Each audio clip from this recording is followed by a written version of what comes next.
Assalamu alaikum. I'm Aisha Mudassir. This is the first one video clip of this lecture. आज का आपका topic है इस्तारा। Urdu grammar में आज का आपका टॉपिक है इस्तारा। इस्तारा कहते हैं उधार लेने को। ठीक है, अरबिक का लफ्ज़ है ये। तो बढ़ते हैं इसकी मीनिंग की जानिब। इस्तारा के लफ्ज़ी माना उधार लेना क्या है। ठीक है, इल्म बयान की इस्तिलाह में इल्म बयान जैसे हमारी ग्रामर के 3 पॉइंट्स हैं, 3 टॉपिक्स हैं।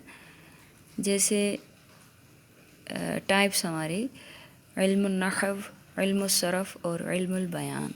ठीक है, और अब जो इल्मुल बयान टाइप है उसकी इस्तिलाह में जब हम किसी चीज़ के माना मुस्तार लेकर मतलब उधार लेकर दूसरी चीज़ के लिए इस्तेमाल करते हैं तो इसे इस्तारा कहते हैं।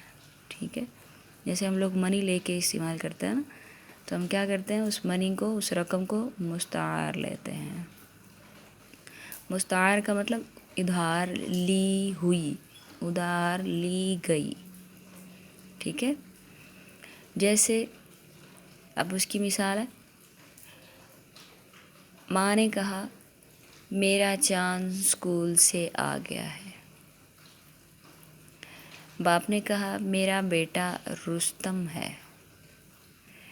शेर, किस शेर की आमद है कि रन कांप रहा है। अब देखो, यहाँ माँ कह रही है कि मेरा चांद स्कूल से आ गया है। अब इसका मीनिंग ये तो नहीं ना कि आसमान से चांद उतर कर वो स्कूल गया था और वहाँ से आ गया है, ऐसे नहीं है। ये ऐसा क्यों कहा गया